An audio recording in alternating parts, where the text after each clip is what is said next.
Assalamualaikum warahmatullahi wabarakatuh. Perkenalkan, nama saya Muhammad Zaki Al-Fatih dari kelas 12 FPL 4 absen 6.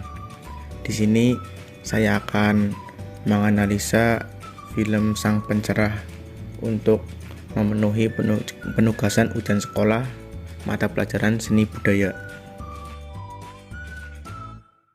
Sang Pencerah. Film ini bercerita tentang perjalanan hidup Kiai Haji Ahmad Dahlan, seorang tokoh besar Islam di Indonesia yang juga dikenal sebagai pendiri organisasi Islam Muhammadiyah. Kiai Haji Ahmad Dahlan adalah salah satu dari sekian banyak kiai di Indonesia yang namanya terkenal di seluruh penjuru Indonesia, bahkan hingga luar Indonesia. Ditulis dan disutradarai oleh Hanung Bramantyo, Sang Pencerah menjadi inspirasi bagi banyak orang, umat muslim maupun non-muslim. Sang Pencerah bukan soal agama, siapa yang benar atau salah, tapi berbicara tentang perbaikan terhadap diri sendiri untuk agama. Walau ini film bercirikan Islam, tapi Hanung Bramantyo sanggup mengisi durasi 2 jam filmnya dengan seimbang. Tidak melulu menangkap potret Islam itu sendiri, tapi berhasil juga memotret sosok Ahmad Dahlan dengan segala pemikiran dan inspirasinya yang berbalut dengan drama kehidupan yang menurut saya bisa diambil manfaatnya oleh keyakinan manapun. Sinopsis.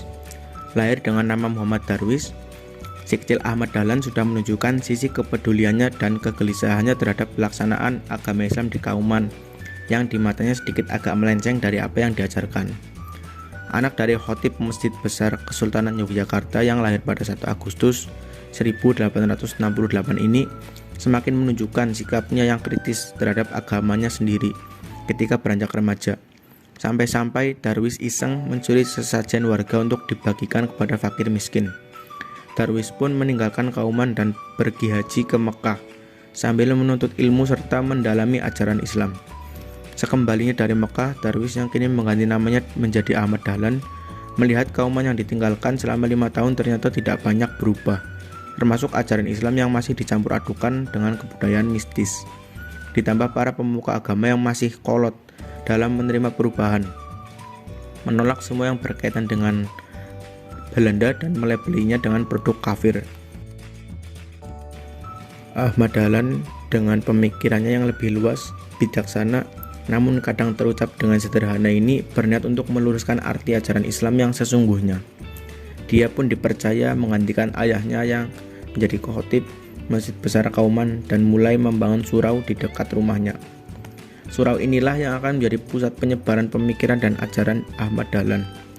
Mengubah sudut pandang ajaran Islam yang sudah tumbuh selama setengah abad di Kauman memang tidak semudah membalikan telapak tangan. Langkah kontroversial Dahlan ingin mengubah arah kiblat pun mengundang pertentangan dari penduduk Kauman dan tentu saja penolakan keras dari kiai-kiai yang ada di sana. Ajarannya pun dianggap sesat dan berakhir dengan dirobohkannya surau miliknya. Ahmad Dahlan sempat putus asa dengan reaksi saudaranya sesama muslim. Tetapi dengan dibantu dengan dukungan keluarga, Ahmad Dahlan kembali bangkit dan meneruskan ajarannya demi kebaikan umat. Ahmad Dahlan yang sangat mementingkan pendidikan pun segera membangun sekolah. Dia pun mengajar di sekolah Belanda dan mulai terlibat organisasi Budi Utomo. Reaksi keras pun kembali bertubi-tubi menghadangnya, termasuk gelar baru Kiai Kafir yang diberikan pada Ahmad. Opini. Menurut saya film Sang Pencerah ini sangat bagus untuk ditonton oleh para remaja saat ini. Karena tidak hanya mengajarkan tentang pentingnya agama, juga terdapat banyak nilai kehidupan yang dapat diambil. Di sini kita bisa belajar bahwa tidak semua opini atau pendapat kita akan diterima dengan baik oleh masyarakat luas.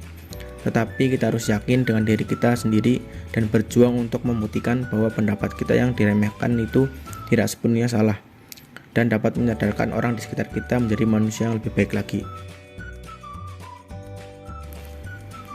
Jangan suka menempatkan seseorang pada posisinya, tapi tempatkanlah diri saudara terlebih dahulu pada posisi yang benar. Kebenaran suatu hal tidaklah ditentukan oleh beberapa banyaknya orang yang mempercayainya. Begitulah kata Kiai Haji Ahmad Dahlan. Sekian analisa dari saya, jika ada salah kata mohon maaf. Wassalamualaikum warahmatullahi wabarakatuh.